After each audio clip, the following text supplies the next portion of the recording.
किसको?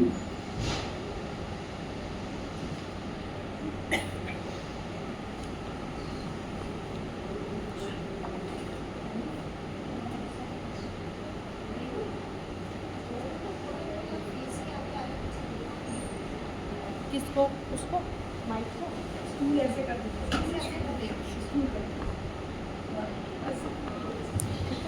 बोलिए श्री प्राणनाथ प्यारे की जय। प्रथम लागू दो चरण को, धनी न छुड़ायो खिना। लाग तली लालेनिया, मेरे जीव के यही जीवन। इन पाँव तले पड़ी रहूं, धनी नजर खोलो बातना। पलना वारू निरखूं नेत्रे, मेरे जीव के यही जीवन। मेरे जीव के यही जीवन। चर्चा प्रारंभ होते हैं, सुनो साथ चित दे। भजो राज श्यामा श्री प्राणनाथ, सखी जीवन हमारो ये है। श्री मामति कहिए साथ जी, भया चर्चा का वखत। अब तुम सुनियो चित्त दे, लाल आगे आए बैठे इन तखत। लाल आगे आए बैठे इन तखत। काम बोल दे आरोग दे, और मिठाई के भांत। जमुना जल अलाखल, जल दिखावे एकांत। जल दिखावे एकांत। सैयन को कंचन की,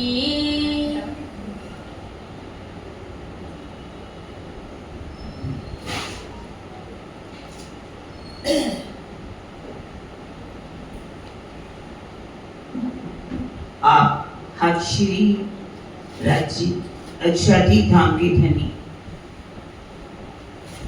श्री लालदास जी के धाम हृदय में विराजमान होकर के हमें दोनों स्वरूपों का मिलाप कैसे हुआ, आज दोनों स्वरूपों के मिलाप के बीतक सुनेंगे हम। कल हमने नौतनपुरी में नौतनपुरी की बीतक सुनी, कैसे उनको दर्शन हुआ, दर्शन की भी लीला सुनी। जब दर्शन हो जाता है तो कांजी भाई को जगाने के लिए सबसे पहले कैसे जाते हैं? गांधी भाई के घर में ही जब गांधी भाई को पहचान हो जाती है, जब सुनी पार की बात, तब भई धाम धनी की पहचान। अपना धाम का धनी मान करके उनको घर ले जाते हैं। कितनी कुर्बानी करते हैं कामजी भाई। माया की लहर उनके ऊपर भी आती है, लेकिन माया की लहर से कैसे वो निकलते हैं, भान भाई का ही त्याग कर देते हैं। अब भान भाई की जो बहू है वो है अजबाई, और अजबाई जो है वो किसकी भतीजी है? मेघबाई की। क्योंकि अब उनके घर में चर्चा होती है, अति सुंदर चितमन होती है, चर्चा होती है, बहुत सुंदर साथ आना शुरू हो जाते हैं। जब सुंदर साथ आना शुरू होते हैं तो अब कोई ना, उनकी इच्छा रहती है कि कोई नए सुंदर साथ आए, नया सुंदर साथ आए। यदि कोई सुंदर साथ नए सुंदर साथ को जागृत करके ले आते हैं तो उसमें देवचंद्र जी बहुत खुश होते हैं। उनकी खुशी का कोई ठिकाना नहीं रहता। वो सोचते हैं मैं इनसे ऐसा कौन सा व्रत करूं जिससे मेरे सुंदर साथ को सुख मिले, आनंद मिले। और उनको वो इतना महत्व देते हैं, उनसे इतना प्यार करते हैं देवचंद्र जी की तुमने एक कार्य किया, आज किसी नई आत्मा को जागृत करके लेके आए मेरे पास। इस तरह से वहां पर लीलाएं भी शुरू हो जाती हैं, क्योंकि राज्य का आवेश जो देवचंद्र जी के तन में है, अब वो बाहर आकर के कृष्ण जी का स्वरूप धारण करते हैं। और कभी कहते हैं कि आज आपने खीर में नमक डाल दिया, आज चीनी डाली नहीं, आज आपने सब्जी में नमक ज्यादा डाल दिया। कभी फल लेके आते हैं, कभी मिठाई का डिब्बा लेके आते हैं। एक दिन तो कहा जाता है कि भोजन बना ही नहीं था। उन्होंने क्या बात आज नीरवाई भोजन में क्यों कमी हो गई? कहने लगे कि कंसेड़ी ही टूट गई। तो वो सोने की कंसेड़ी भी ला करके देते हैं। परम धाम का वर्णन करते हैं जमुना जी का, कि जमुना जी कैसे पुखराजी पहाड़ में से निकलती है, 4 धाराओं में, 16 धाराओं में। आगे जब निकलती है मूलकुंड से, आधी ढपी, आधी मतलब ऊपर ढपी हुई है और आधी खुली है। 7 घाटों का वर्णन करते हैं जमुना जी का। जमुना जी का जल कितना मीठा है, मिश्री से भी मीठा है, कितना खुशबूदार है, कितना चेतन है, कैसे रूहों को आनंद देता है। जब वर्णन करते हैं तो सुंदर साथ कहते हैं धनी देवचंद्र जी को, सदगुरु महाराज हमें भी जमुना जी को देखना। तब वो एक लाइन खींच देते हैं और जमुना जी भी कल करती हुई वहां से दिखाई देने लगती। अब इन सब बातों को वर्णन करते हैं अजबाई जाकर के अपनी बुआ के पास। और इससे पहले एक यहाँ पर किस्सा हो जाता है। जब चर्चा अच्छी हो रही हो कहीं भी तो सब सुंदर साथ तो आएंगे। अब बहुत से वहां पर लोग आने शुरू हो जाते हैं। तो वहां के जितने भी कथाकार थे, चाहे वो रामायण के करने वाले हों, चाहे भागवत के करने वाले हों, चाहे पंडित हो, पुजारी हो, सबके पास तो लोग जाते हैं। संख्या कम होने लगती है। क्योंकि संख्या इसलिए कम होती है क्योंकि उनको दुख इसलिए होता है कि चढ़ावा ही नहीं चढ़ता। कहते हैं यदि चढ़ावा ही नहीं आएगा तो हमारा पेट कैसे फैलेगा। तो इनको यहाँ से भगाना चाहिए। और वो एक कोतवाल को जाकर के शिकायत कर देते कि यहाँ पर जोरों और मर्द इकट्ठे होकर के रात के समय अनैतिक जो कार्य है वो करते, गलत कार्य करते। कोतवाल जो है 2 सिपाहियों को भेज देते हैं, चुगलखोर भी साथ में आकर के बताता है कि वो सामने जो दिया जल रहा है ना, वो किसका घर है? कायस्थ का, गांधी भाई का। गांधी भाई का घर है। वो 2 सिपाही चलते हैं दिए के पीछे पीछे। अब सामने दिया चल रहा है, एक दिया जो है वो 2 जो है रूप धारण कर लेते हैं। एक दिया जाता है वो तो कुओं के चारों तरफ घूमता है। अब वो दिए के पीछे चल रहे हैं, पूरी रात ही चल जाते हैं, पूरी रात।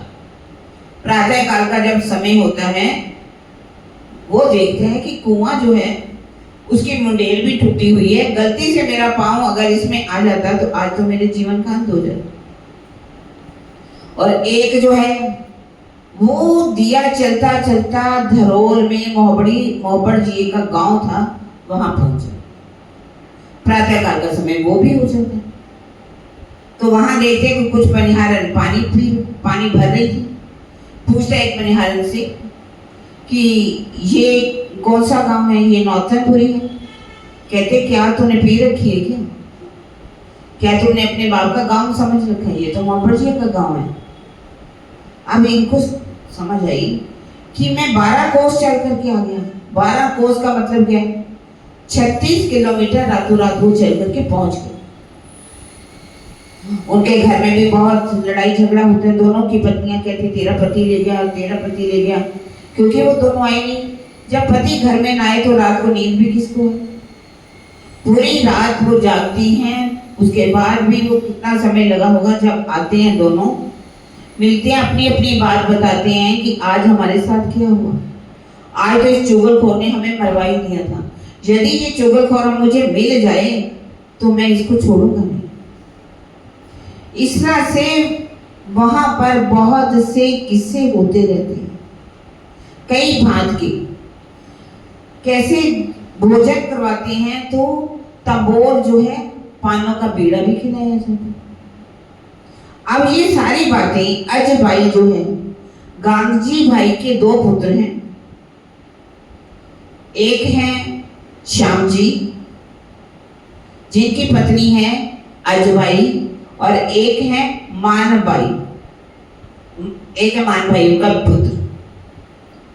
अजबाई जो है उसकी बुआ कौन है? मेघबाई।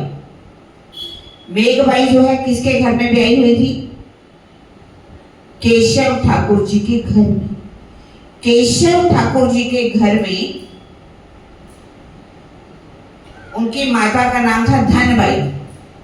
और 1675 जब संवत 1675 आता है, भादो वदी 14 नाम चुपाई पढ़ ली।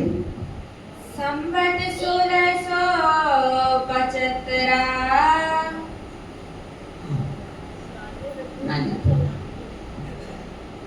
संवत 1675 जब 1675 का समय था, भादोवदी 14 नाम, भादोवदी कृष्ण पक्ष की 14 का दिन था। प्रथम जाम और वार रवि, प्रथम जाम, प्रथम पहर तथा 9 बजे का जब समय था, प्रगटे धनी श्री धाम, रविवार का दिन था। किसका प्रकटन हुआ? धाम धनी अक्षरातीत का प्रकटन हो जाता। प्राणनाथ प्यारे की जय। बोलो श्री सतगुरु महाराज की। हमारे अक्षरातीत धाम धनी का प्रकटन 1675 में भादोवदी 14 के दिन, वार रवि प्रातःकाल का समय, जब उनका प्रकटन होता है। उनके अंदर जीव कौन सा था? पहले ही मरु का जीव था, मरु का। और देवचंद्र जी के अंदर कौन सा जीव था? देवापी का। बोलो श्री प्राणनाथ प्यारे की। सुंदरी च इंद्र सखियो नामाभ्याम चंद्र सूर्यो माया अंधकार विनाशाय प्रतिभूत भविष्यति कलो युगे। क्योंकि सुंदरी और इंद्र जो दो नाम की सखियां हैं, जिनके आगे चंद्र और सूर्य लगता है। चंद्र और सूर्य, देवचंद्र जी चंद्रवंशी थे, उनके आगे चंद्र लगा। और जो मरु का जीव था, उनके आगे क्या लगा? सूर्य। सूर्य का देखिए, हम उनका नाम क्या बोलते हैं ज्यादातर? मेहराज। मेहराज बोलते हैं। मेह का अर्थ होता है बादल। जब मेघ बनते हैं तो उसको मेह बोलते हैं, बूंदे बरसती हैं। पर उनका नाम था मिहिर। मिहिर का मतलब होता है सूर्य। वास्तव में नाम उनका है मिहिर राज, मेहराज नहीं है। ये हमारी वाणी जो है गलत नहीं कह सकते हम, क्योंकि सबको सुगम जान के कहूंगी हिंदुस्तानी भाषा में है। इसमें कोई व्याकरण नहीं लगा होने के कारण मेहराज लिख दिया गया। वास्तव में उनका नाम था मिहिर राज। उनका जन्म होता है और इन्होंने लिखा हुआ है कि जब वो इस संसार में आएंगे तो माया का अंधकार, जो सारा संसार आज तक आवागमन के चक्कर में है, अज्ञानता में डूबा हुआ है, सबको अज्ञानता से हटा करके उनके अंदर तारतम्य का जोश भरेंगे, ताप्ता पानी के द्वारा उनके अंदर के अंधकार का नाश कर देंगे। अब उनके जो केशव ठाकुर जी, माता धनबाई है, उनके 5 पुत्र हैं। सबसे बेटे हरबंश ठाकुर है, जिनकी पत्नी का क्या नाम है? मेघबाई।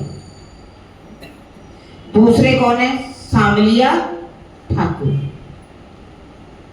तीसरे हैं गोवर्धन ठाकुर, जिनके अंदर गुणवंती की आत्मा। और चौथे हैं श्री मिहिरराज। और 5वें हैं उद्धव, जिनके अंदर क्या है? उत्तम बाई की वास। सबसे छोटे 5 भाई हैं। जब अजय भाई बार बार कहती है कि बुआ चलो तो सही हमारे घर में, कृष्ण जी रोज दर्शन देते हैं, सारी लीलाएं होती हैं, आप भी चल करके चलो। अब कहते हैं मेघ भाई अपने देवर को, गोवर्धन तुम जाओ और जा करके देखिए उस बात में कितनी सत्यता, फिर मैं जाऊंगी। जो गोवर्धन ठाकुर हैं वो भी कहाँ जाएं? वो भी सोचते हैं कि अपनी पत्नी को भेजा जाए। पत्नी कौन है? पद्मा। पद्मा को कहते हैं पद्मा तुम पहले जाओ और जा करके देखिए। अब पद्मा अपने पति का कहना मान करके जाती है और जा करके देखती है कि कैसे कृष्ण जी दर्शन दे रहे हैं, लीलाएं हो रही हैं। इन लीलाओं का वर्णन आकर के करती सारी बातों का। अब गोवर्धन जी जो हैं चल पड़ते हैं वहां पर सतगुरु महाराज के चरणों में। और जब सतगुरु महाराज के चरणों में जाते हैं और जा करके प्रणाम करते हैं और क्या मांगते, क्या कहते हैं? जगाओ मेरी आत्मा, मेरी आत्मा को जागृत करो। हमें शिक्षा लेनी है। हम भी मंदिर में जाते हैं, कहीं भी जाते हैं, गुरुओं के पास जाते हैं, गुरुजनों के पास, तो क्या इच्छा करके जाते हैं? हमारा ये कार्य हो जाए, हमारा ये कार्य हो जाए। संसारिक इच्छाएं लेकर के चलते हैं। क्या हमें अपनी संसारिक इच्छाएं कितना भी धन इकट्ठा कर लें, कितनी भी दौलत इकट्ठी कर लें, क्या आज दिन तक किसी को संतुष्टि हुई है इससे? क्या किसी ने कहा कि मेरा पेट भर गया, अब मुझे और नहीं चाहिए? हर कोई कहेगा और ये भी है कि वहां जाकर के कहते हैं कि हमें इतना पैसा दे दो, हमारा अगर काम इतना बढ़ जाएगा तो हम आपको इतने 1000 रुपया देंगे। लाखों का काम हम किस में लेना चाहते हैं? हजारों में। 1000 चढ़ाएंगे, 1100 रुपए चढ़ाएंगे यदि हमारे को 1 लाख की होगी। अगर हमारे 5 लाख की होगी तो हम 5000 रुपया चढ़ा देंगे। व्यापार करते हैं बच्चे जाकर। कभी हमने इच्छा नहीं की कि ये बड़े भाग मानव तन पावा, सूर दुर्लभ सब ग्रंथन गावा। बड़े भाग से ये मानव तन की प्राप्ति हुई, जिसको देवता भी चाहते हैं कि ये मानव तन की प्राप्ति हो जाए और हम भी भावसागर से पार हो जाए। लेकिन हम फिर भी दुनिया की चीज मांगेंगे।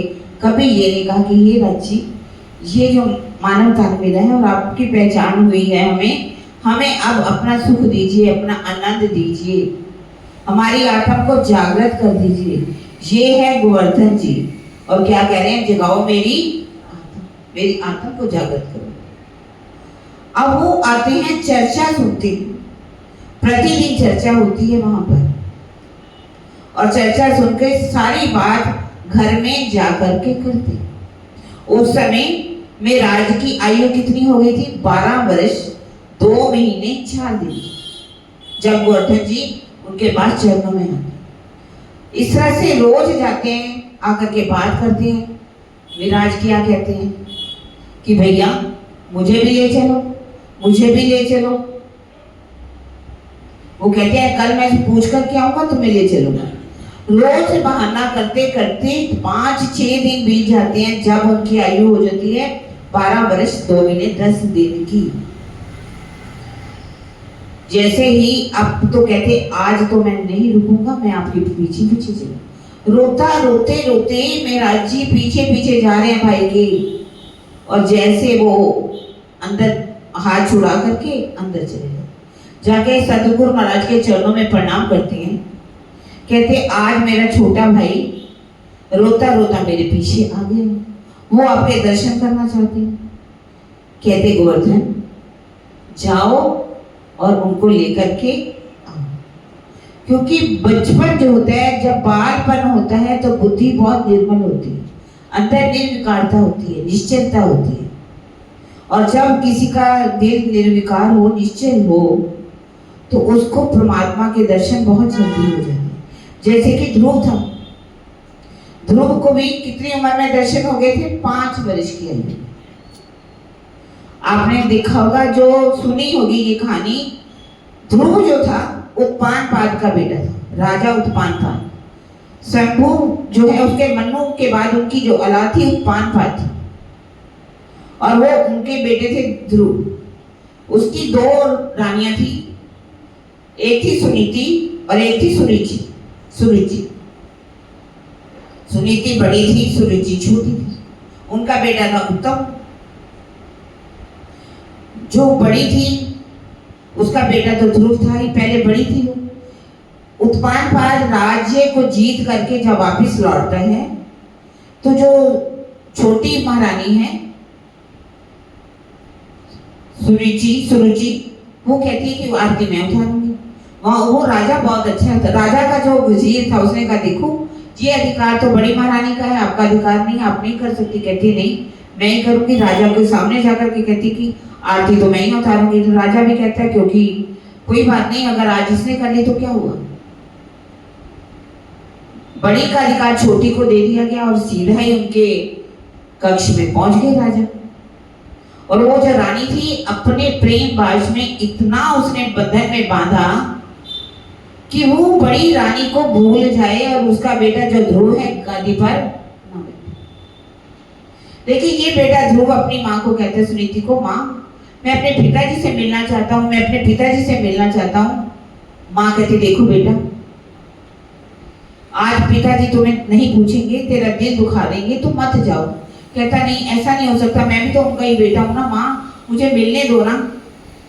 कहती तेरी मर्जी। चला गया। और वो जो राजा था उत्पानपाद, उन्होंने अपने छोटे बेटे को जो उत्तम था उसको गोदी में बिठा रखा था। जैसे ही वो गोदी में बैठने लगा तो माँ ने धक्का दे दिया, सुतेली माँ थी।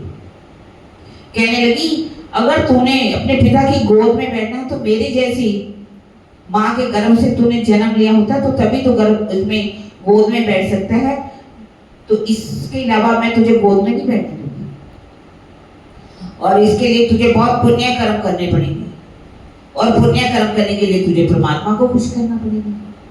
दुखी हो जाता है, रोता रोता माँ के पास जाता है। माँ भी कहती है बेटा तुझे क्या हुआ, तुझे मैंने मना किया था, तू माना ही नहीं। कहने लगी कि माँ, सारी बात बता देती कि माँ अब तो मैं, उन्होंने कहा ठीक है, अच्छी तो बात है, माँ ने गलत कहा, तूने तो मेरे जैसे गर्भ में जन्म लिया, तेरे को कोई अधिकार नहीं है अपने पिता की गोद में बैठने के लिए। इसके लिए तुझे अधिकार प्राप्त करना होगा। उस अधिकार को प्राप्त करने के लिए कैसे घर से निकल पड़ते हैं, सप्त ऋषि मिलते हैं, सप्त ऋषि जो उनको दर्शन देते हैं, उनको पूरी शिक्षा देते हैं कि कैसे तुमने नारायण को खुश करना है। ओम नमो भगवते वासुदेवाय मंत्र भी दे देते हैं, और वो उसका जाप करते इतनी कठिन तप करता है, इतनी कठिन तपस्या कर लेता है कि नारायण को भी दर्शन देने पड़ते हैं। क्योंकि बाकी सारे जितने देवता थे वो भी इंद्र देवता जैसे भी कहने लगे अगर ये हो सकता है इंद्र राज्य चाहता, कहते नहीं इसको इंद्र का राज्य नहीं चाहिए, ये इससे भी कुछ बड़ा पाना चाहता है। तो उसको वरदान मिल जाता है कि तुम ध्रुव बनोगे, सारा संसार तुम्हें याद रखेगा। आज भी देखेंगे ध्रुव तारे को देख करके लोग यात्रा करते हैं। सूर्य जब निकलता है उससे पहले, सबसे पहले ध्रुव तारा ही निकलता है, ध्रुव तारे को ही लोग देखते हैं। उसका नाम ध्रुव का मतलब क्या है, दृढ़ता, संकल्प पक्का कि कुछ भी पाना है पाके ही रहना है। तभी हमें भी शिक्षा मिल रही है कि हमें ध्रुव की तरह अपने अंदर दृढ़ता लानी पड़ेगी, संकल्प करना पड़ेगा कि आज मैं बैठी हूँ तो ध्यान में, तो मुझे 1 घंटा बैठना है तो बैठना है, आज मुझे 1.25 घंटा बैठना है तो बैठना है। ये बात जब हो जाती है, गोवर्धन जी लेकर के आते हैं, जैसे ही चरणों में आकर के प्रणाम करते हैं, चरणों में प्रणाम करते हैं, वो अपना वरद हस्त मेराज जी के अंदर रहते तत् खिन्न हृदय आई जागृत बुद्धि उनके अंदर प्रवेश कर जाती है। और ये भी कहा गया कि जो पातियां थी 69 पातियां वो उनकी जेब में से गिर जाए, क्योंकि देवचंद्र जी की इच्छा क्या आ गई कि जागने का कार्य मेरे से द्वारा होना चाहिए। उनके मन में आया कि ये जो जागनी राज्य मेरे द्वारा क्यों नहीं कराते। वो खुद तो कुछ कर नहीं सकते थे, पातियां लिख लिख करके सुंदर साहब को दे देते थे। जबकि राज्य आए, आवेश आए उनका कृष्ण जी के रूप में, तो उनको पातियां देते रहना। सारियां पातियां लिख लिख करके वो देते हैं और वो पातियां अपने पास जेब में डालते जाते हैं और लेकर के चले जाते हैं।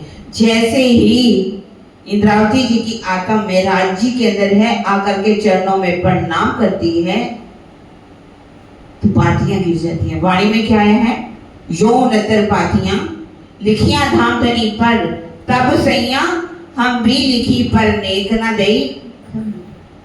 क्योंकि राजी भी हंसी करते हैं ना, सबकी हंसी होनी है। देवचंद्र जी की भी हंसी हो गई जब राजी ने उनको कह ही दिया कि ये कार्य किसके द्वारा होना, इंद्रावती जी के द्वारा।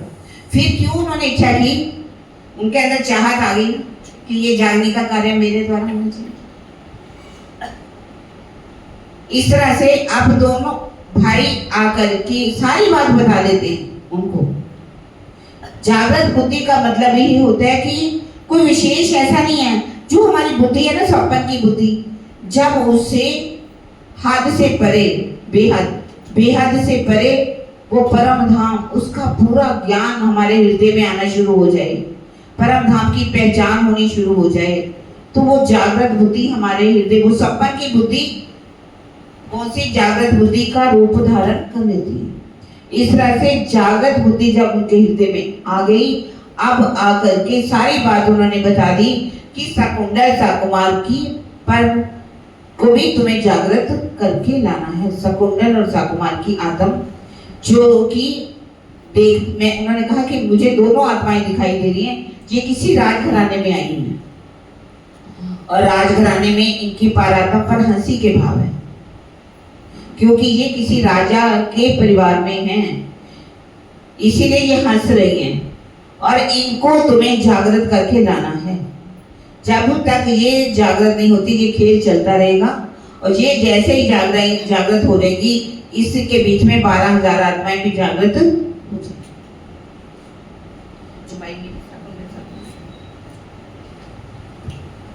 साकुंडल साकुमार ढूंढने की, साकुमार और शकुंडल को ढूंढने की एकांत होए सुनाई बात।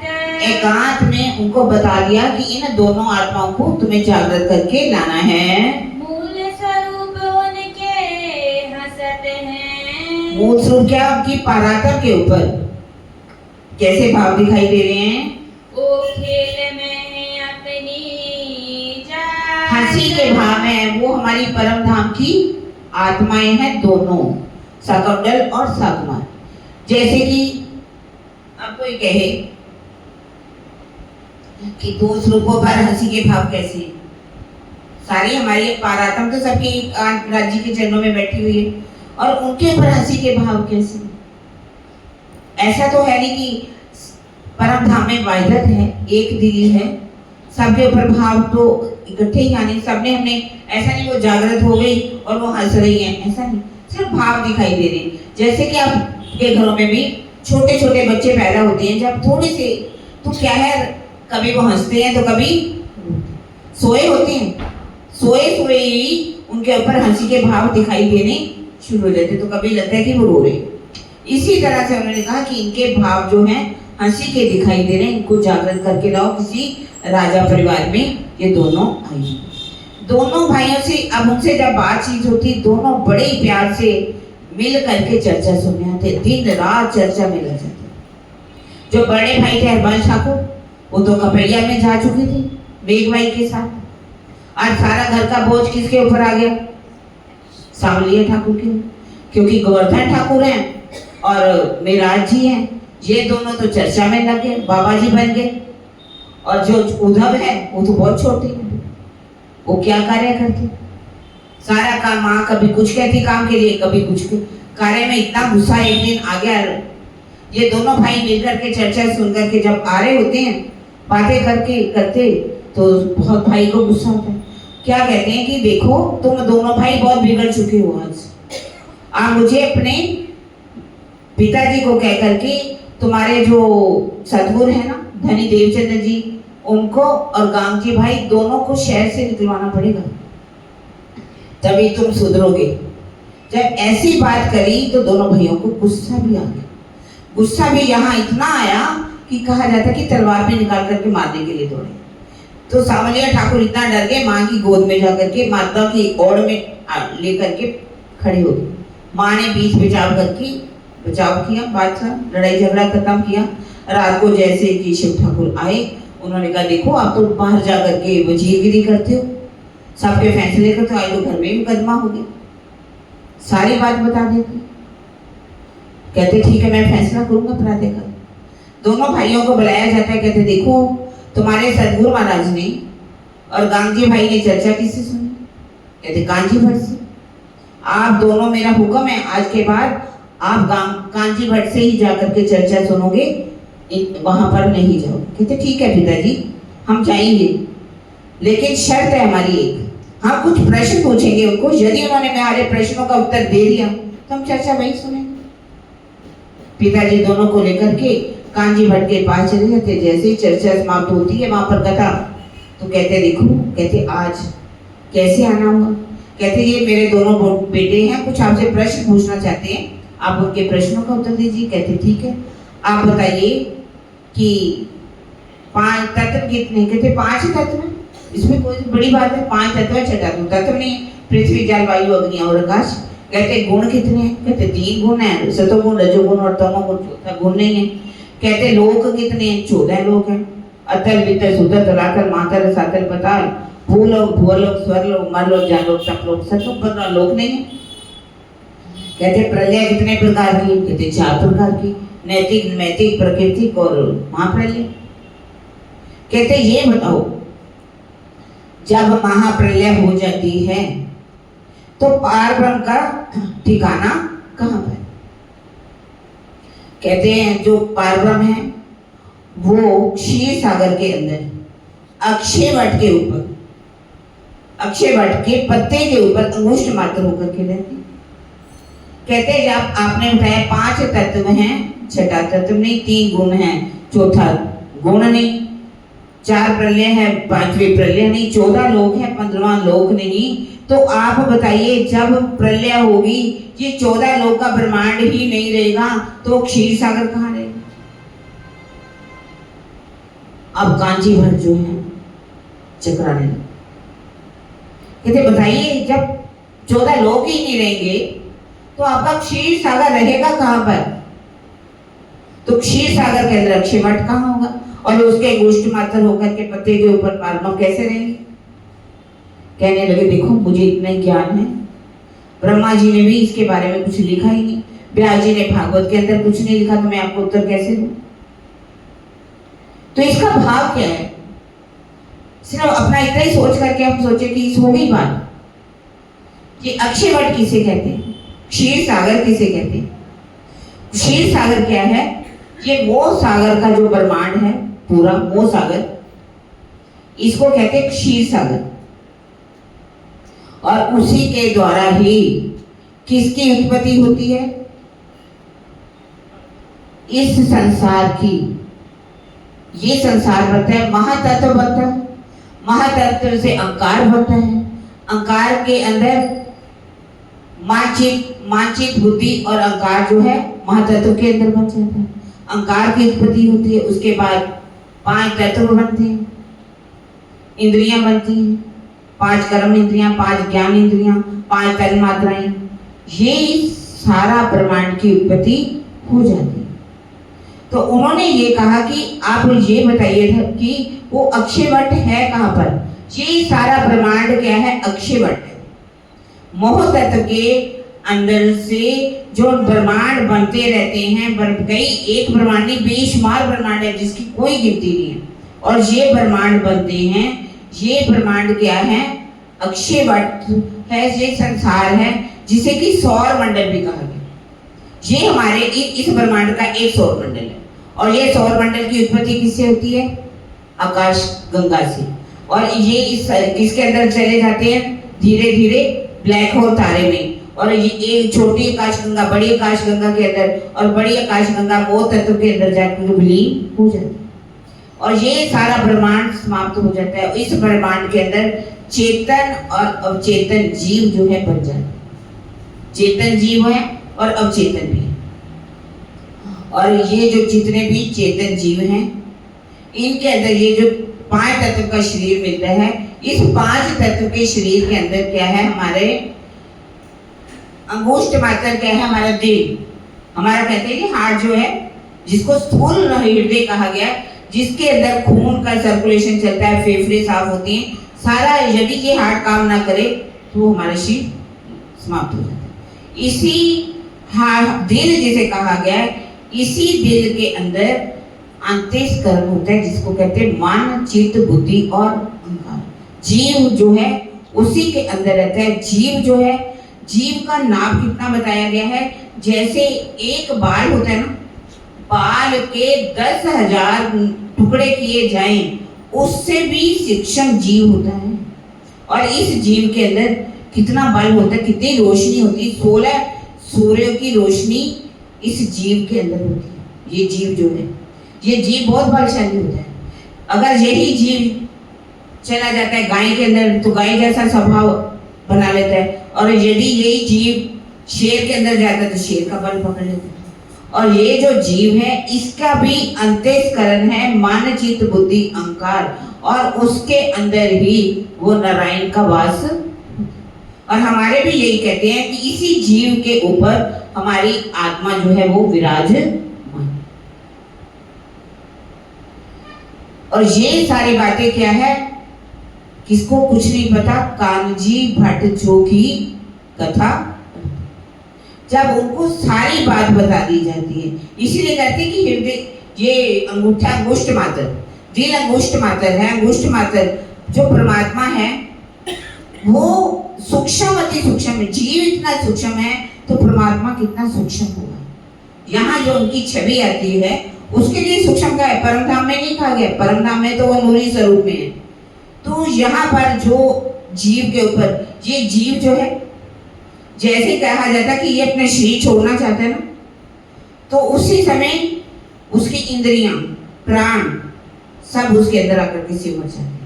स्थूल शरीर छूट जाता है, 5 तत्व का शरीर नहीं रहता, लेकिन जो सूक्ष्म शरीर है वो कारण में आ जाता है, मन, चित्त, बुद्धि, अहंकार के अंदर।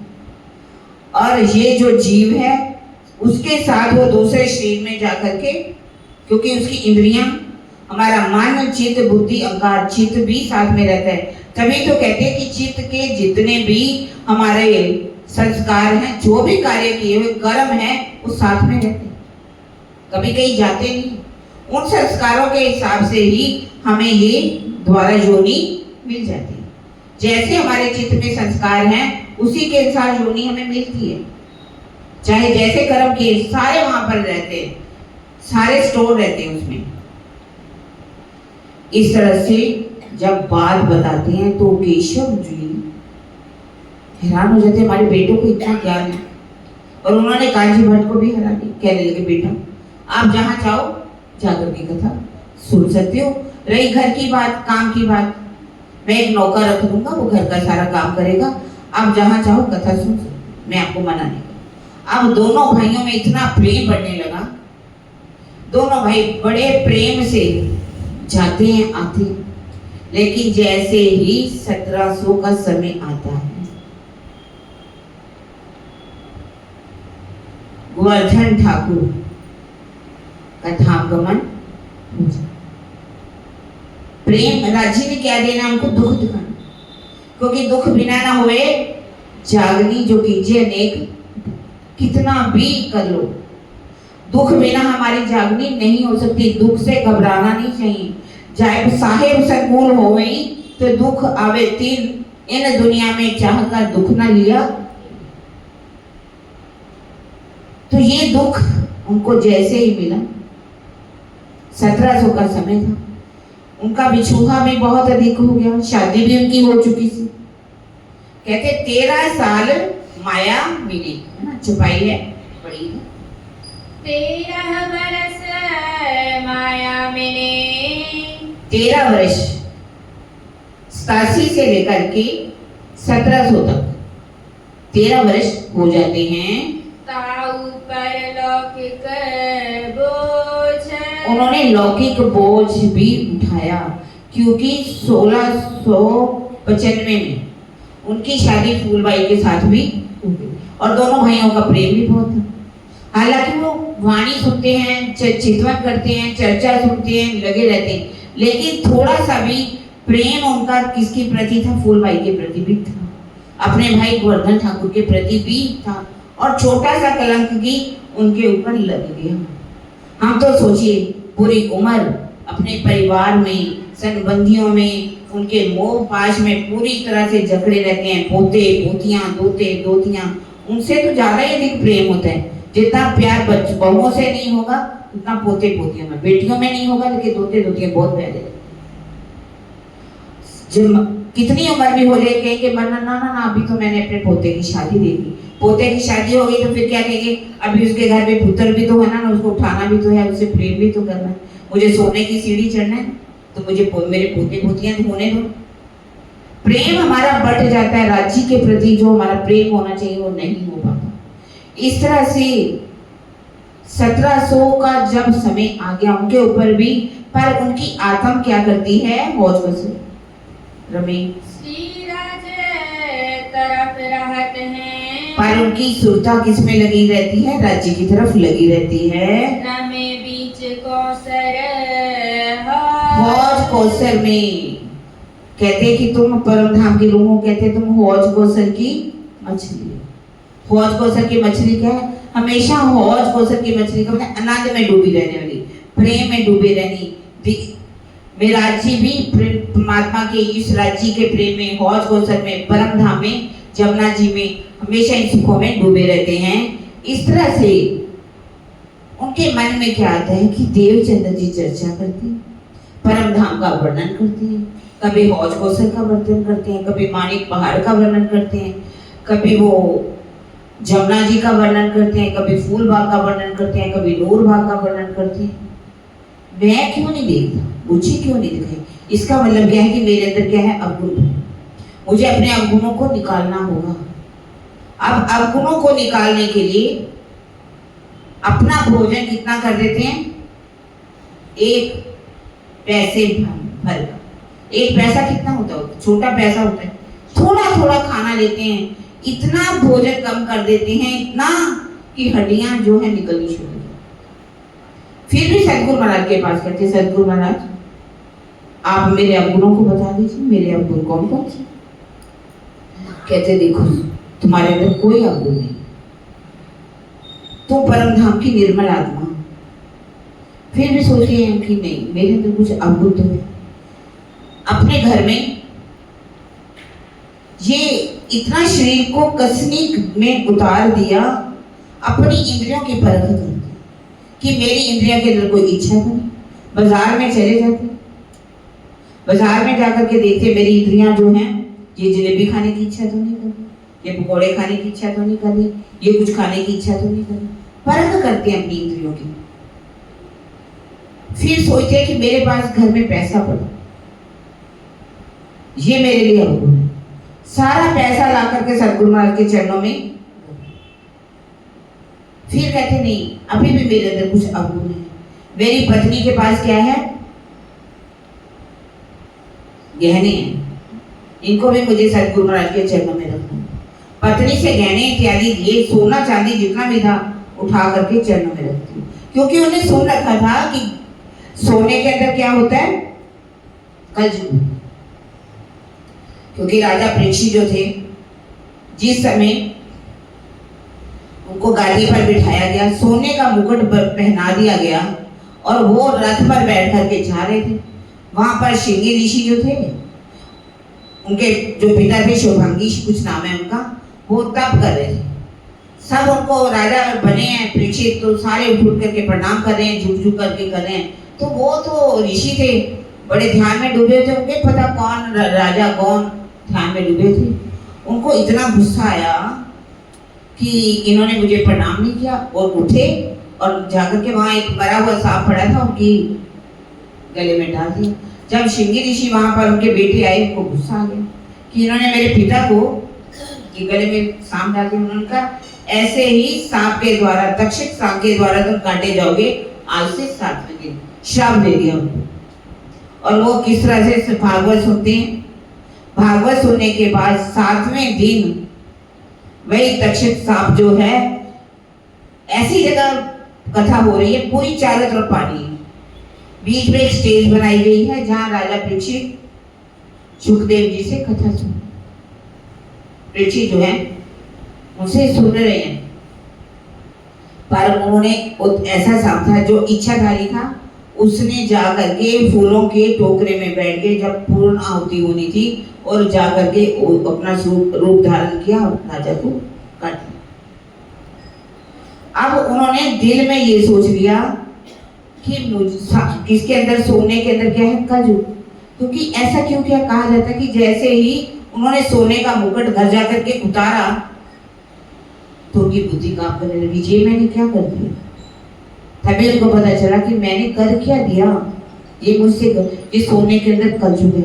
सोना वास्तव में कलयुग है। जितना लोगों के पास सोना ज्यादा होता है, अहंकार उतना ही ज्यादा होता है। हमारे पास इतनी सोने में आज तो कीमत कितनी है, पैसा सबके अंदर, यदि बहुत सोना होगा तो हर किसी को होगा कि मेरे अंदर इतना अहंकार, उनके अंदर आएगा ही आएगा। कलयुग आकर के बैठ जाते सबके अंदर। इस तरह से उन्होंने सोचा कि सोने को भी निकाल देना, सोना भी उन्होंने दे दिया।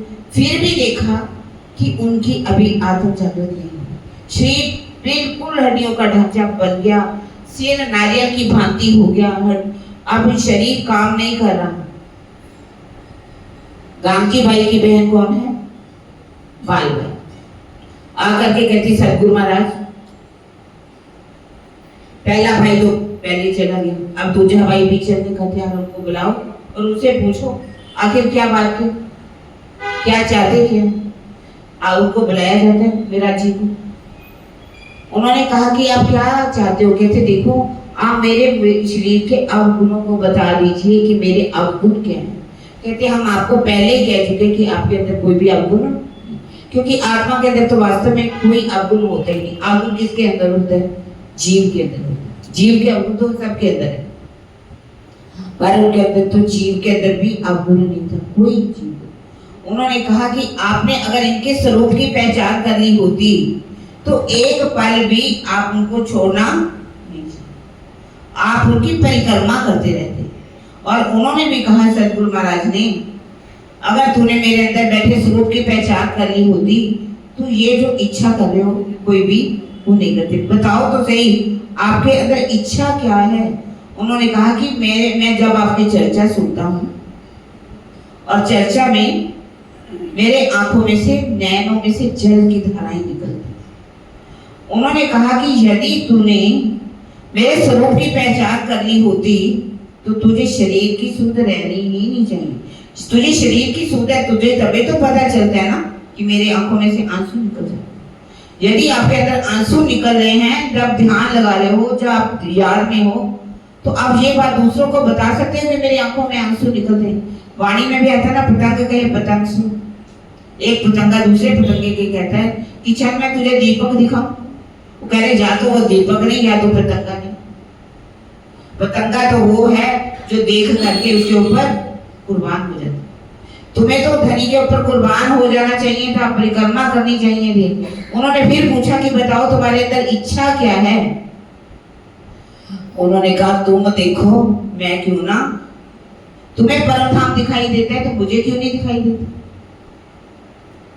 उन्होंने कहा तुम्हें अगर परम धाम देखने की इतनी जल्दी है, मुझे उठाओ तुम। यानी कि मैं ऐसा नहीं कि कहा कि तुम मुझे गादी से उठा दो और अब मेरी जगह गादी पर बैठ जाओ।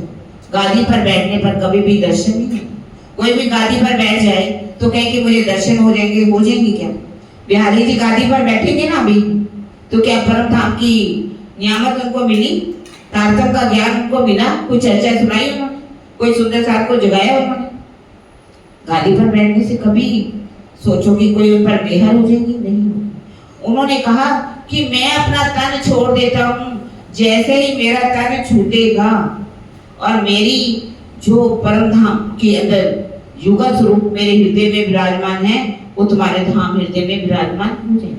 और ये लीला कौन सी? चौथे दिन की लीला चल रही है।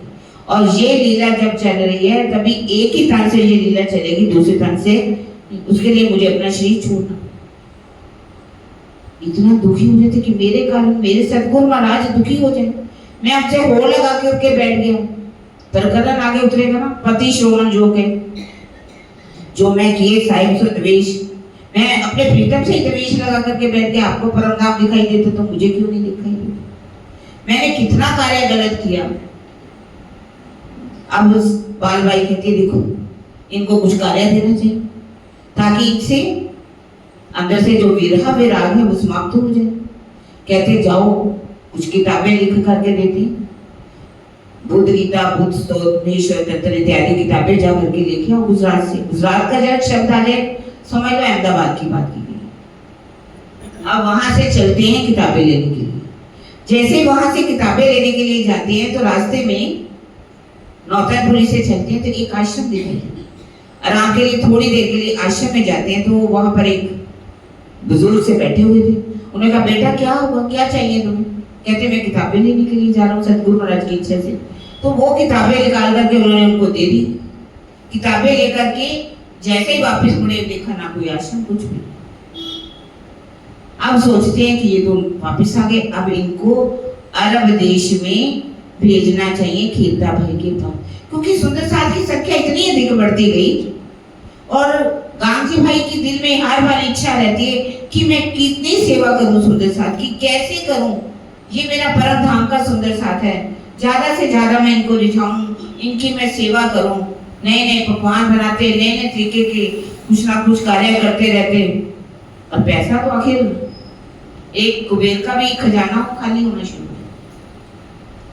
उन्होंने सोचा मेरा भाई जो है अरब में 25 वर्षों से रह रहे हैं और उनको बुलाना चाहिए। अगर वो पैसा लेकर के आते हैं तो ये सेवा में पैसा लग सकता है।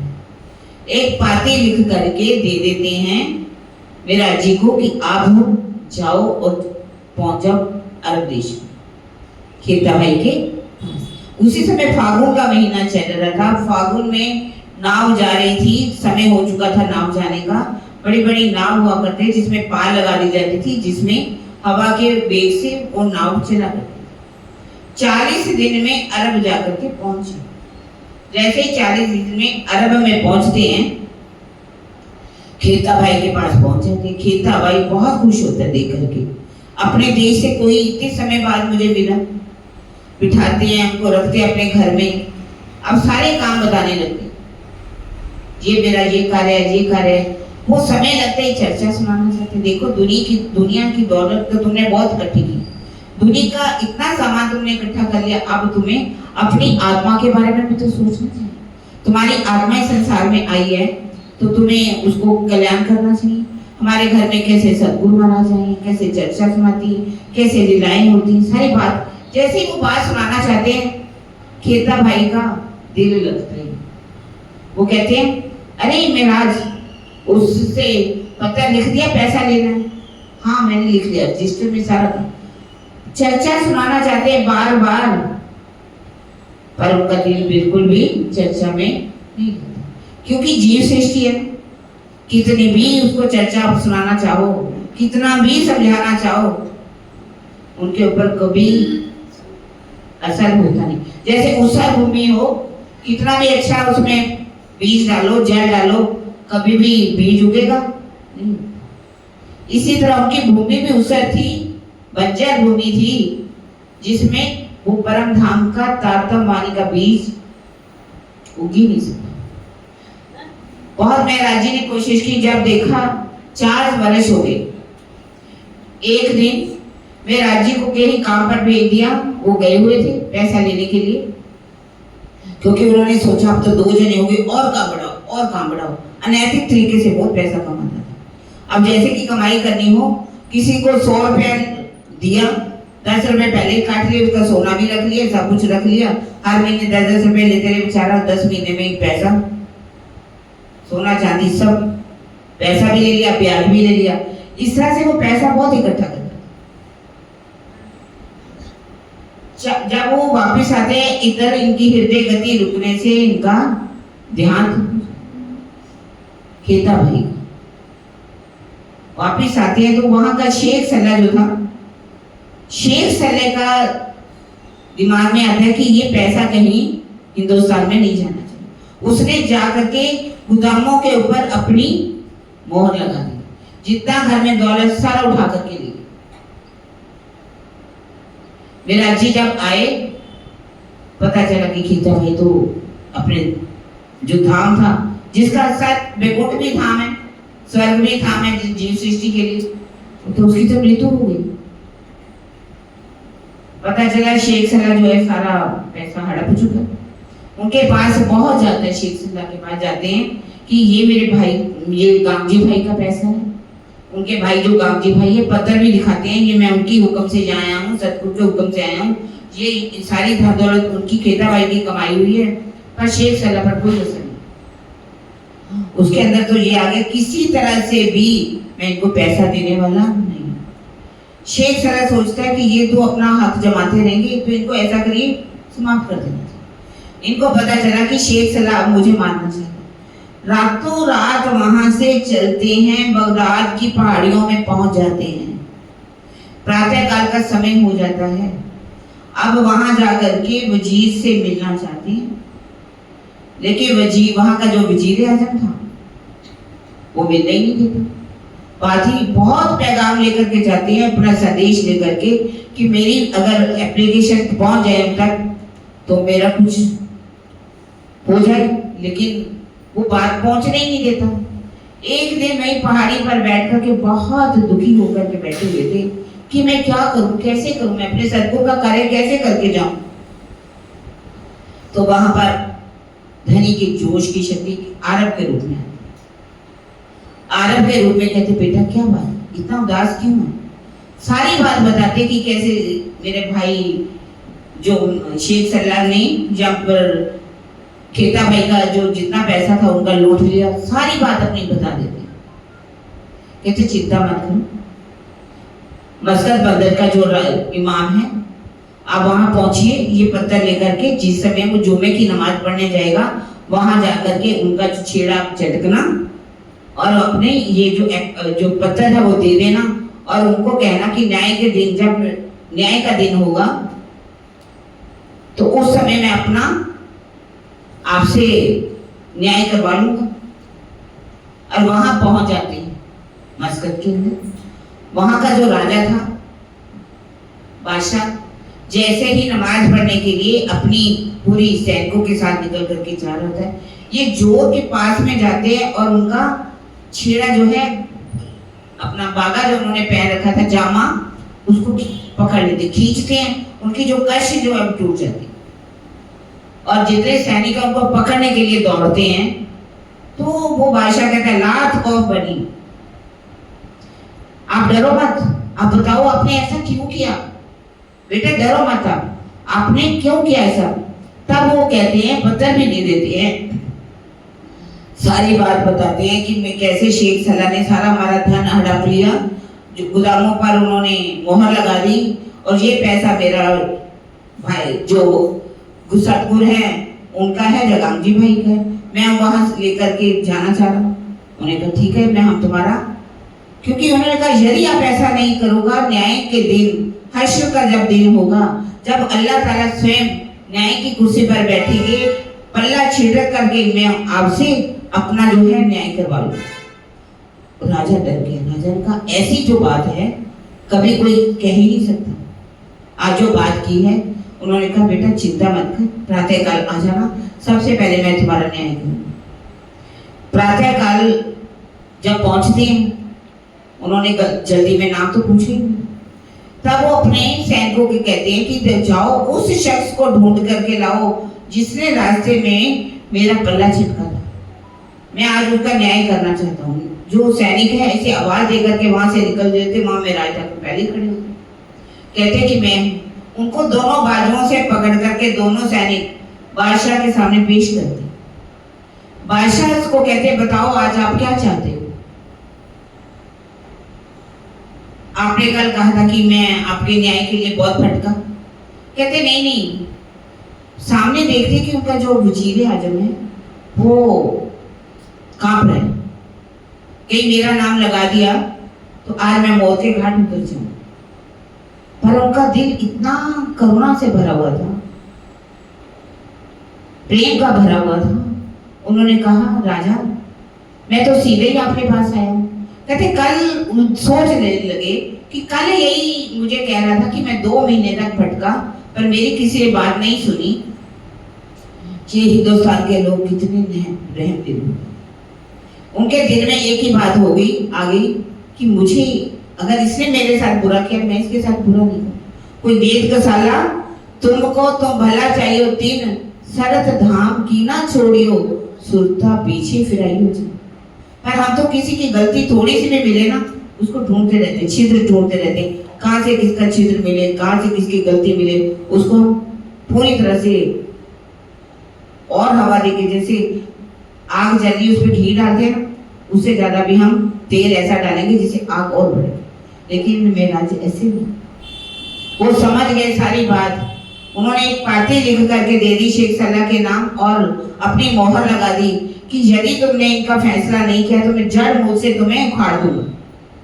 और इधर जाने से पहले एक पार्टी इन्होंने वहां भेज दी थी नौतनपुरी में गांधी भाई को और सतगुरु महाराज को कि इस तरह से खेता भाई का धाम गमन हो चुका है और मैं बहुत मुश्किल में हूँ और सारी शेख सल्ला ने सारी संपत्ति जो है लूट ली है, अपने हक में ले ली है, तो आप मेरी सहायता के लिए किसी को भेजो। और वहां से कौन आ जाते हैं? श्याम जी और बिहारी। कहते एक तो करेला और उससे नीम चढ़, क्योंकि दोनों के दिल में तो उनके प्रति वैसे ही वैर विरोध भरा हुआ। अब ये दोनों आ जाते हैं इधर शेख सल्ला के पास। जब जाकर के पैगाम दिया जाता है, चिट्ठी दी जाती है, उसने देखा पर उसके दिल में तो था कि जाना नहीं देना।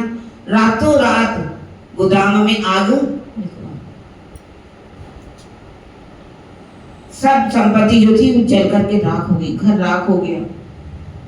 आकर के देखते हैं कि कुछ भी नहीं, जो उनके पास पैसा इकट्ठा हुआ था कुछ, वो उन्होंने दोनों भाई आते हैं, बिहारी जी और श्याम जी, दोनों की बहुत बनती थी आपस में, चोर चोर मसाले भाई होते हैं। सारी वही खाता जितना लिखा हुआ था सारा सामने रख देते कि इतना पैसा आया, इतना इकट्ठा किया, इतना इस गोदाम में था, इतना जलकर, एक एक बात का हिसाब उन्होंने पूरा लिखा हुआ था। अगर आप अपने आप को सत्य सिद्ध करना चाहते हो तो पहले से हिसाब रखना चाहिए ताकि आपके ऊपर कोई इल्जाम लगे ही नहीं। उन्होंने भी ये सोच रखा, पर जिसने चोर सिद्ध करना उन्होंने कर ही दिया। सामान जो था सोने की कुछ ऐसी कहते हैं छड़े थी, बहुत चीजें थी, वो उन्होंने किसको दे दी? बिहारी जी और श्याम जी, और कहा जल्दी ही मैं पैसा इकट्ठा करके आपके पास आ रहा हूँ और भी कुछ लोगों से मैंने कुछ लेना है। उनको नाव में बिठा दिया कि उनके दिल में तो वो था कि चोर सिद्ध करना ही करना है। कुछ कहा जाता है कि उन्होंने जो सोने की छड़ें थी वो पानी में गिरा दी और कुछ सामान जो था जाकर के छुपा लिया और जाकर के क्या कह दिया कि सतगुरु महाराज मेरा जी के दिल में तो बेईमानी आ चुकी है, उन्होंने सारा संपत्ति जितनी अपने अंडर कर ली है, उन्होंने हमें कुछ दिया ही नहीं, हमें तो सारी बातें झूठी चाटी सिद्ध करके बता दी हैं। वो समझ गए चांद में दाग हो सकता है लेकिन मेराज में दाग नहीं हो सकता। बाल भाई को भी अपने अंडर में ले लेते। जब पता चला कि अब मेराज अगली नाव में आने वाले हैं, बाल भाई को कहते देखो बाल भाई बुआ, यदि मेराज आ गए, उन्होंने सतगुरु महाराज के चरणों में प्रणाम कर दी और जब प्रणाम स्वीकार होगी सारी बात बता देंगे, तेरे हमारा भेद तो खुल जाएगा सारा। इसलिए ऐसा करो, उनको उनके प्रणाम ही स्वीकार नहीं करने दो, बात ही नहीं करने दो। बाल भाई कहते थे ऐसी बुद्धि वाली थी। कहते कि हर इंसान को एकदम कोई फैसला नहीं लेना चाहिए। अगर फैसला भी लेना, कहते आखिरी काम शैतान के ठंडे हाथ से। जल्दी में फैसला किया लिया। सदगुरु को महाराज को क्या कहने लगी जाकर के, मैं राज जी आ रही हूँ, यदि आपने उनका प्रणाम स्वीकार कर लिया तो मैं कुएं में चलाऊंगा। और इधर राजा के पास जाकर के शिकायत कर दी कि मेरा यहाँ पर आ रहे हैं, उन्होंने मेरे भाई का सारा पैसा हड़प लिया और उनको बंद कर दीजिए। राजा भी कान के कच्चे थे, राजा कान के कच्चे थे। उन्होंने क्या किया, अपनी पूरी बिठा दी चौकी। जैसे ही महाराज जी नाव से उतरे उनको ले लिया, सारा जितना संपत्ति थी उनसे ले ली गई। और उन्होंने कहा कि ये किसकी है? कहते मेरी तो इसमें कुछ भी नहीं है, मेरा जो कुछ है मेरे सतगुरु महाराज का, जो गांगजी भाई का है। मेरे ये जो 2 कपड़े हैं ना, सब 2 ये कपड़े मेरे और मेरा कुछ नहीं। पर राजा के दरबार में जो पैसा चला गया राजकोष में, कभी भी वापस आता। और बाल भाई जिसने ऐसा फैसला कर लिया, कुएं पे जाकर के खड़ी हो गई, उसने ऐसा फैसला लिया जल्दीबाजी में, जिसे कहा मैंने आखिरी काम शैतान की। कभी कभी हम भी बिना सोचे समझे कोई फैसला ले लेते जिसका हमें बाद में भोगना पड़ता है, खामियाजा। एक औरत थी, उसके घर में छोटा सा बालक पैदा हुआ और उसी समय एक नेवला उसके घर में आ गया। अब उसको उससे प्यार हो गया नेवले को से। उसे सोचा बच्चों की तरह उसको भी पालने लगी, नेवले को बच्चा भी पालने लगा। नेवला भी पाल रहा है, बच्चा भी पाल रहा है। एक दिन बच्चा सो रहा था पलंग पर, चारपाई पर, और माँ ने सोचा कि कुछ काम है, मैं दरवाजा बंद करके जाती हूँ और जा करके सामान लेके फटाफट आ जाए। नेवले को समझा दिया कि समझो कि नेवले को ध्यान तो रखेगा ही रखेगा। उसी दिन क्या हुआ, ऐसा काला भयंकर सांप उनके घर में आ गया और उन्होंने सोचा ये तो बच्चे को मार देगा, मेरा भाई है। प्यार, जानवर भी प्यार करते हैं, ऐसा नहीं करते। और उसने नेवला सांप का क्या होता है, दुश्मन होता है। इतना युद्ध किया उसने, सांप को लहू लुहान कर दिया और बच्चे को बाल भी बांका नहीं होने दिया। जैसे ही उसने माँ ने आकर के दरवाजा खोला, देखा नेवला उछल उछल के माँ के पास जाने लगा।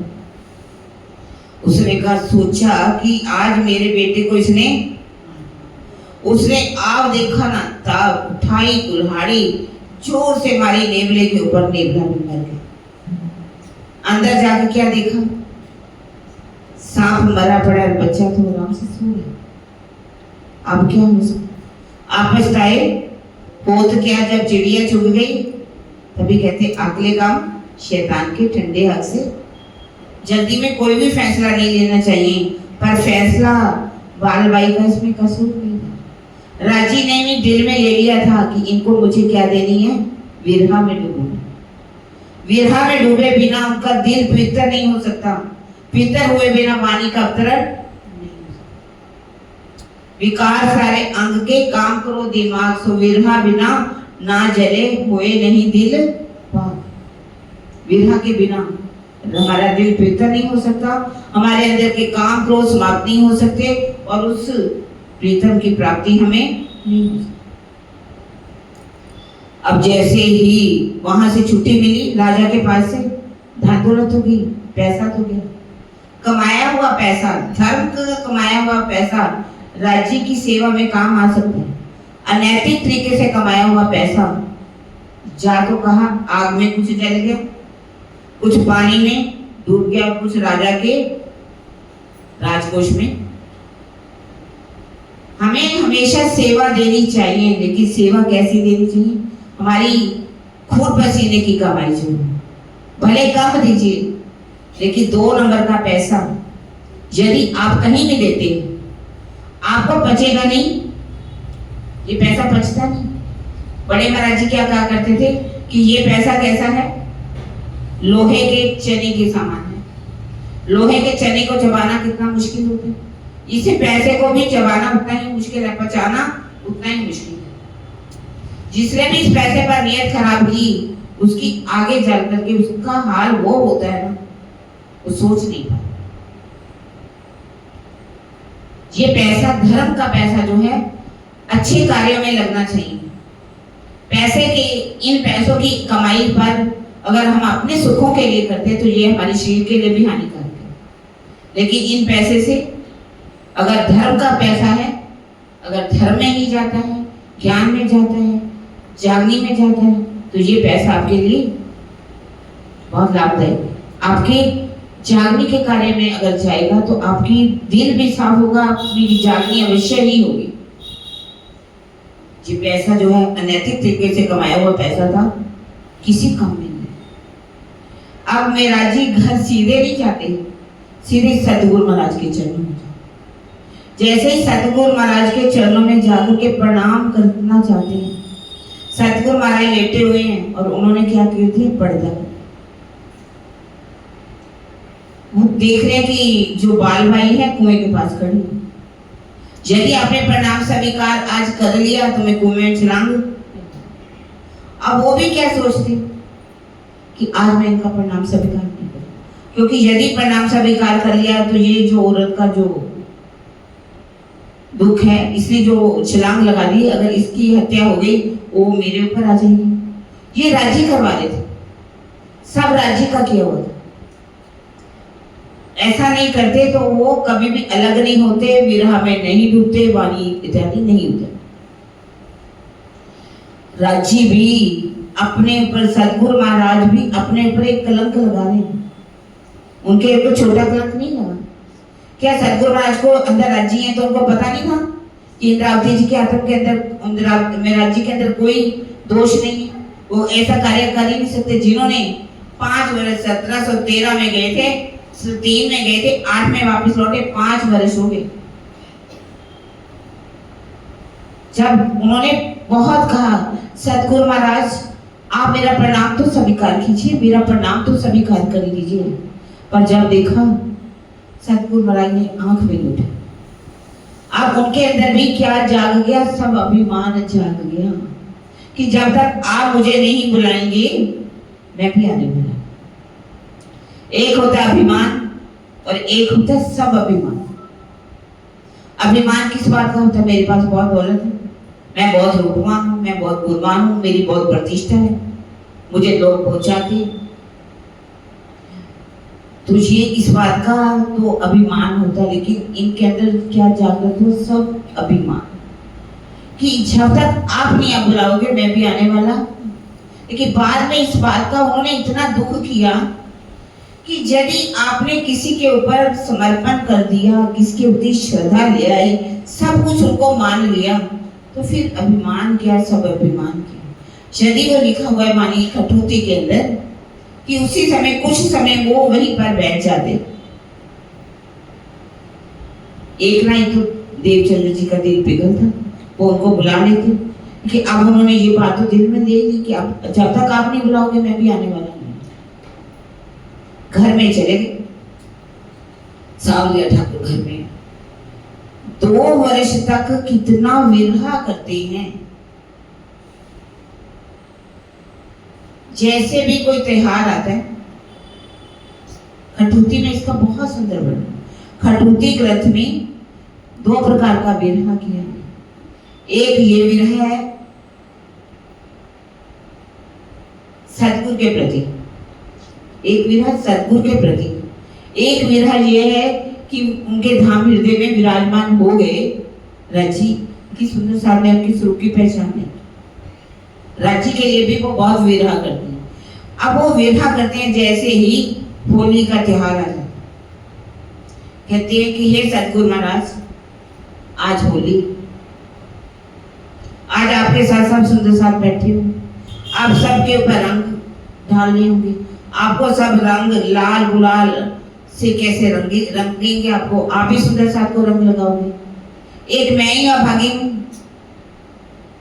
मैं कितनी अभागी हूँ जिनको आप बुलाते हो, आप याद भी नहीं करते मुझे, आप मुझे बुलाओ। दिवाली का त्योहार आता है तो दिवाली के त्योहार में कितना विरह करते हैं।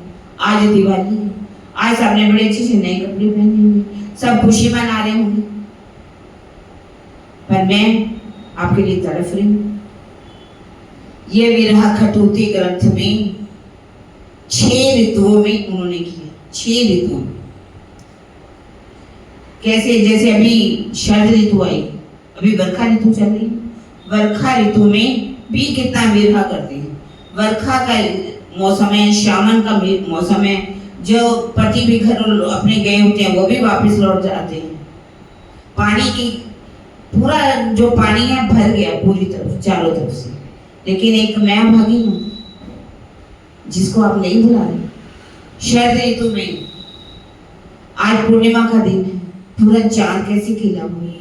आज के दिन आपने कैसे वृंदावन में लीला की थी,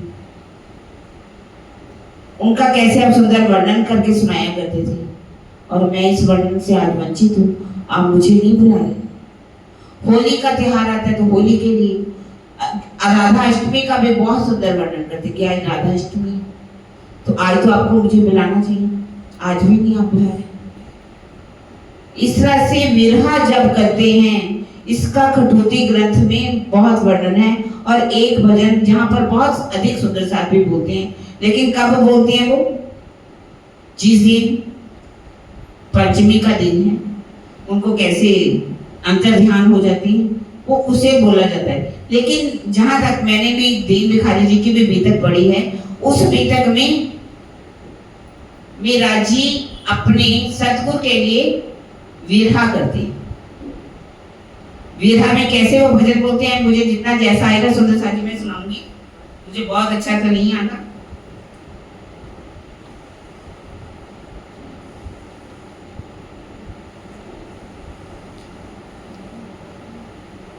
सब होते हैं, सबको आता भी, बोले के साथ में। मुझ पर संकट पड़ा अति भारा, रूठा मुझसे मेरा प्राण प्यारा। मुझ पर संकट पड़ा आज भारा, रूठा मुझसे मेरा प्राण प्यारा। किसकी सेवा करूंगा मैं जाके, किसकी चर्चा सुनूंगा मैं आके। किसकी सेवा करूंगा मैं जाके, किसकी चर्चा सुनूंगा मैं आके। कैसे पाऊं मैं दर्शन तुम्हारा, रूठा मुझसे मेरा प्राण प्यारा। मुझसे मुखड़ा क्यों मोड़ा है प्यारे, अब जीऊं तो किसके सहारे। मुझसे मुखड़ा क्यों मोड़ा है प्यारे, अब जीऊं तो किसके सहारे। टूटा है आज दिल का सहारा, रूठा मुझसे मेरा प्राण प्यारा। टूटा है आज दिल का सहारा, रूठा मुझसे मेरा प्राण प्यारा। मेरी कुछ भी खता ना बताई, मेरी कुछ भी खता ना बताई। क्या विधाता तेरे दिल में आई, क्या विधाता तेरे दिल में आई। दिन रोता हुआ ये पुकारा, रूठा मुझसे मेरा प्राण प्यारा। साथ रोता हुआ ये पुकारा, रूठा मुझसे मेरा प्राण प्यारा। मुझ पे संकट बड़ा दिल भारा, रूठा मुझसे मेरा प्राण। मेरी कथा भी नहीं बताई, गलती तो बता दे कि मेरी गलती क्या, कोई कारण तो बता दे। कितना संकट मेरे ऊपर कि मेरा ही प्रीतम जिनके बिना मैं एक पल भी नहीं जी सकता, वही आज मुझसे नहीं मिले। इसी को कठोती ग्रंथ में बहुत सुंदर तरीके से आगे वर्णन करेंगे जब आगे बाल बालिका आएगा।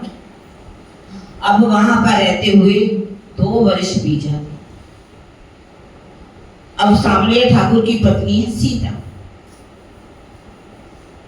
एक दिन महाराज जी कहीं काम गए होते हैं, वापिस आते हैं, शाम का समय हो जाता है, खाना तो दे देती है और ताना क्या देती है कि जिस भाई को मारने के लिए तुम तलवार लेकर के दौड़े थे, जिस सतगुरु महाराज के लिए, आज वही सतगुरु तुम्हें बुला भी नहीं रहे। एक बार तो बुला लेते, पूछ तो लेते। और यदि उस भाई को उस दिन आपने मार दिया होता तो आज किसकी रोटियां खाते, किसके टुकड़ों पर पलते? टुकड़ों पर पलना। ऐसे कहते हैं कि वाणी के वाण जब भाभी के सुने, दिल में इतना दर्द उठा कि अब मैं यहां पर नहीं हूं। क्योंकि ये वाणी के बाण ऐसे हैं ना, जब किसी के अंदर मारे जाते हैं, उसका दिल इतना इन बाणों से पूरी तरह से बीत जाता है कि वो चाहे कि मैं उठ जाऊं, नहीं।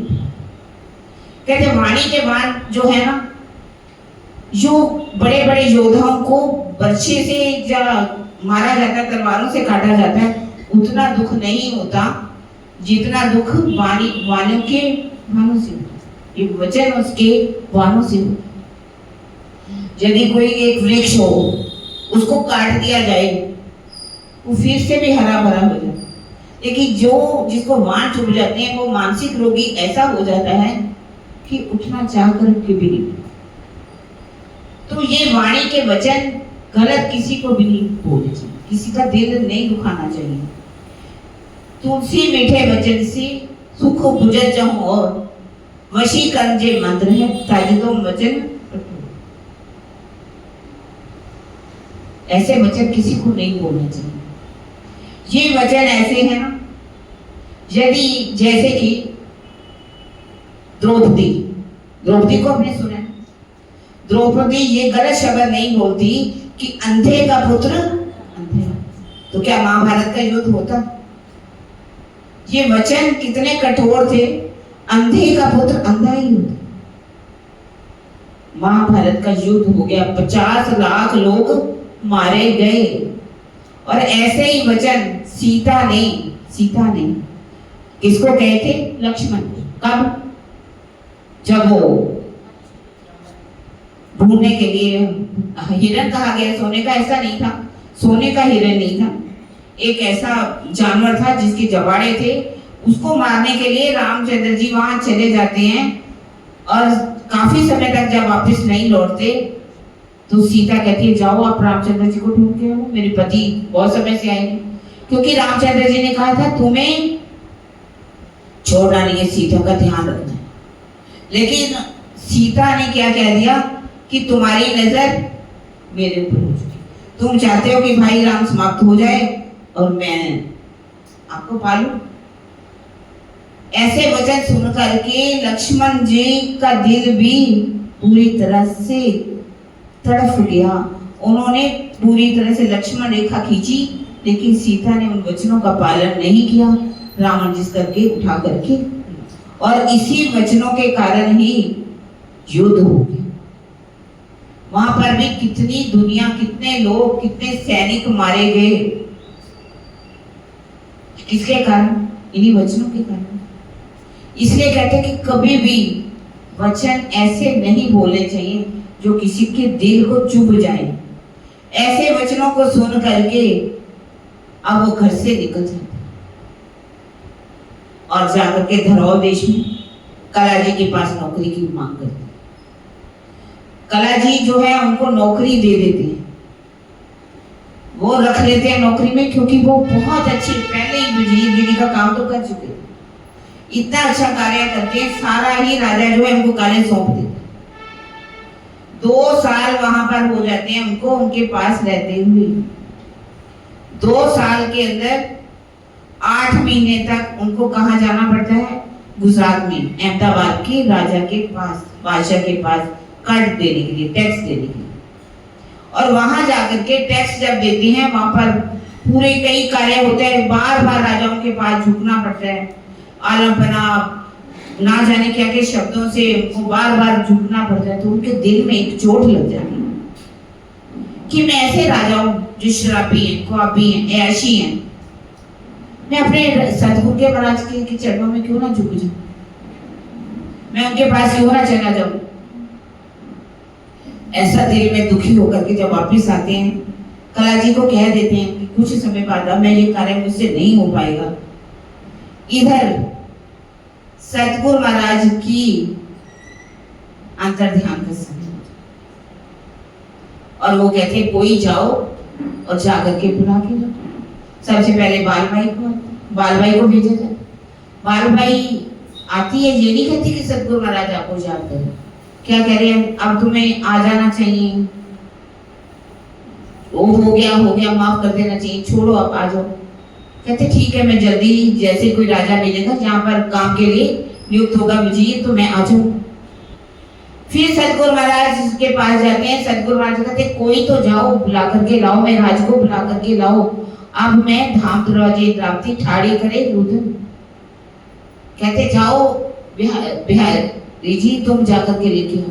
बिहारी जी क्या कहते हैं? बिहारी जी क्यों कहेंगे कि आपको मेरा सतगुरु महाराज याद कर रहे हैं? उनके दिल में तो पहले से ही भरा हुआ, अगर वो आ गए तो गादी तो उनके, गादी पर तो उनको बिठा के ले। सबको गादी का रोग लगा, गादी मुझे ही मिलनी चाहिए। इस गादी का रोग बिहारी जी को भी लगा हुआ था। अब जाके कहते कि पिताजी की तबीयत तो बहुत खराब है, आप ऐसा कीजिए हमें अंबर कस्तूरी दी।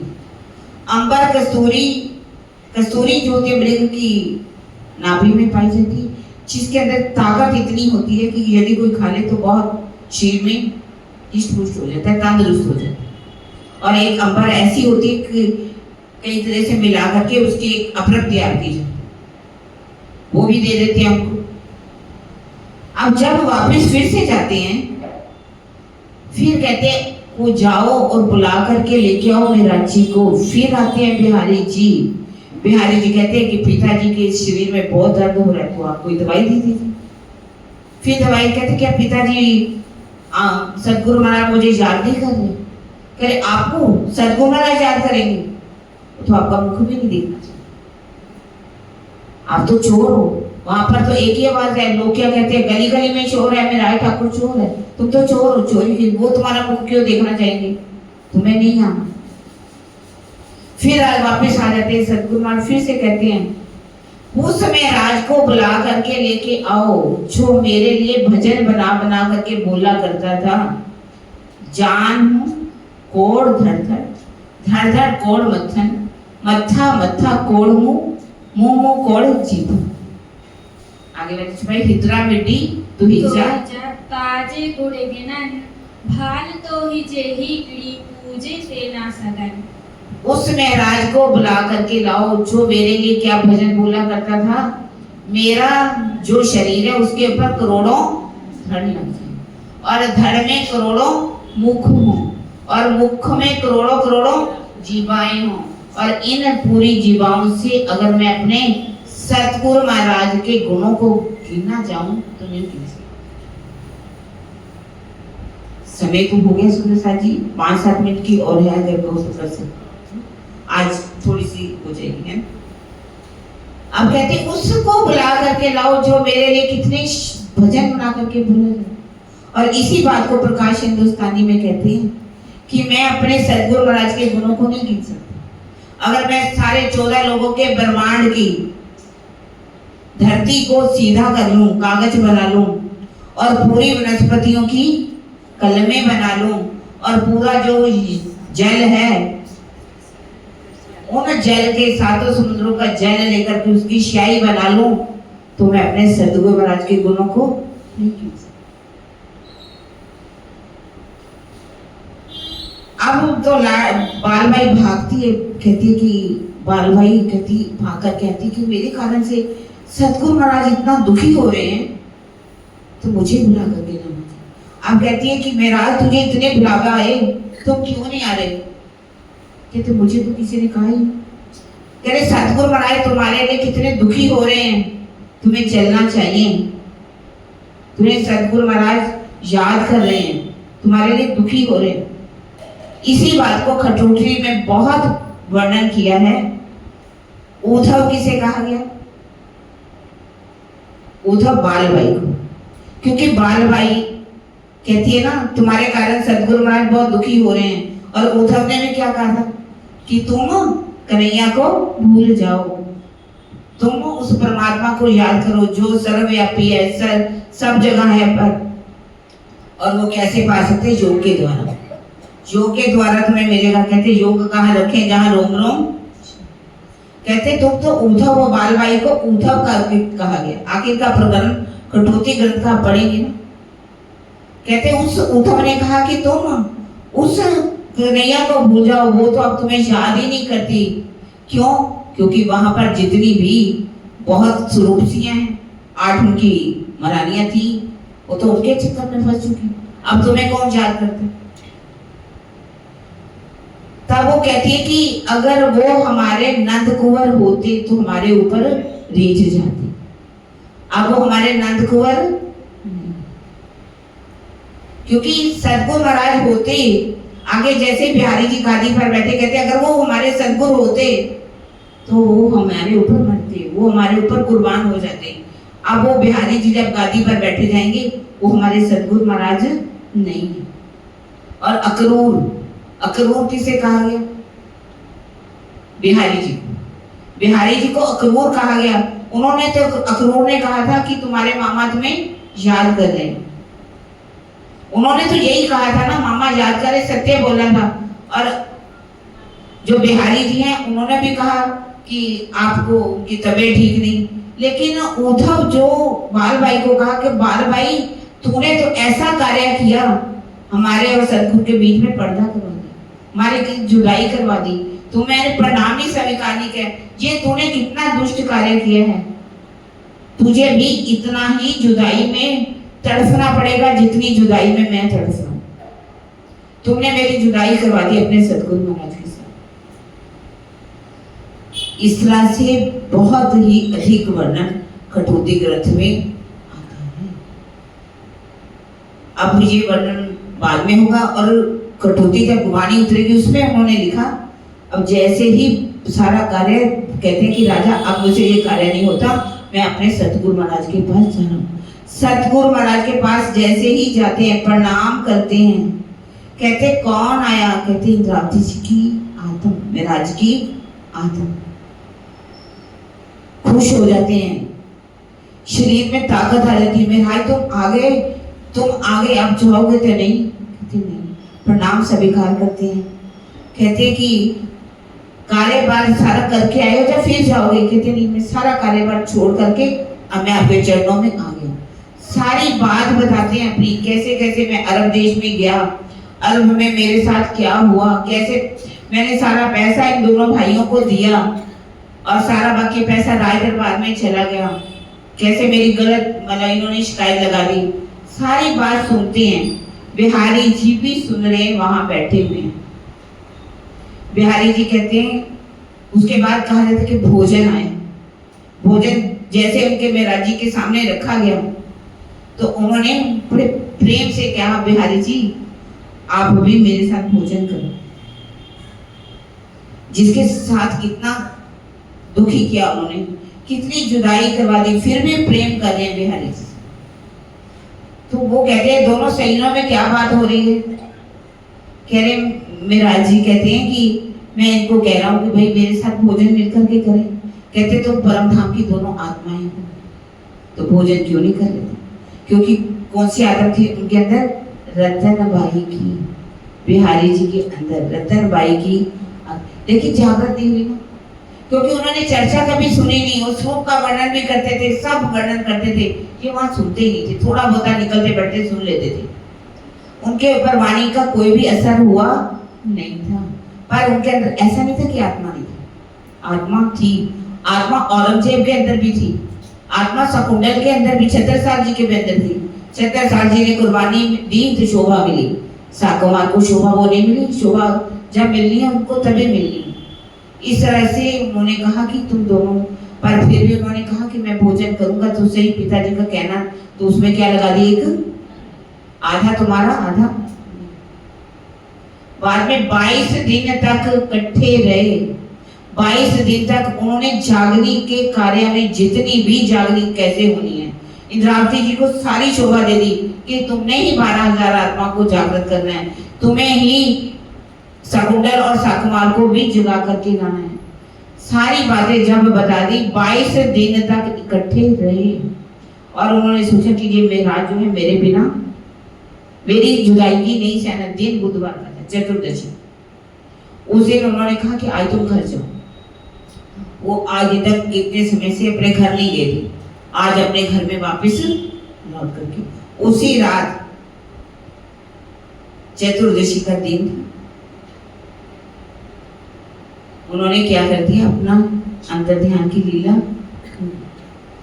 अब उसका कितना विरहा बाद में प्रकाश हिंदुस्तानी में उन्होंने किया कि मैं कितनी अभागी थी कि मेरे प्रीतम जा रहे थे और मैं वहां पर नहीं रही। एक एक अंग को कैसे प्रताड़ित करती है, कैसे उनको कहती है कि मेरे अंगो तुमने मेरा साथ नहीं दिया, तुमने कितना विरहा सहन कैसे कर लिया। इस तरह से जब उनका अंतर ध्यान हो गया, अब वाणी चर्चा सब बंद हो गई, लेकिन कैसे ये सुंदर साथ को जागनी करेंगे, चर्चा सुनाएंगे, सब सुंदर साथ को एकांत में ले जाएंगे, चर्चा की अच्छा करेंगे। जो चर्चा देव चंद्र जी सतगुरु महाराज किया करते थे उस चर्चा को सुनाएंगे। बाल भाई गादी पर किसको बिठाएगी, बिहारी जी, और सब सुंदर साथ की खड़नी करके कहेंगे कि गुरुपुत्र है मेरे, उनको गादी पर बिठाया जाए। स्वयं उनको आगे बैठ करके सबको पत्र लिखती हैं और कैसे बाद में सोचते हैं कि हमने सुंदर साथ की जागनी करो, भंडारा होता है वहां पर या जागनी लीला होती है, और कैसे बिहारी की शिकायत करने पर हफ्सा में जाना पड़ता है, वाणी का अवतरण कैसे होता है, ये सब चर्चा हम सुनेंगे। अब हम चौपाई को दोहराएं। दशा जी साथ में चौपाई दोहराएंगे। ये आज्ञा यो ही हती, ये आज्ञा यो हती, करी हक सुभान, करी हक सुभान, लिखा लो है महफूज में, लिखा लो महफूज में, भई तेती त्यों पहचान, भई तेती त्यों पहचान, भई तेती त्यों पहचान। बोलो श्री प्राणनाथ प्यारे की, बोलो श्री सतगुरु महाराज की। धाम के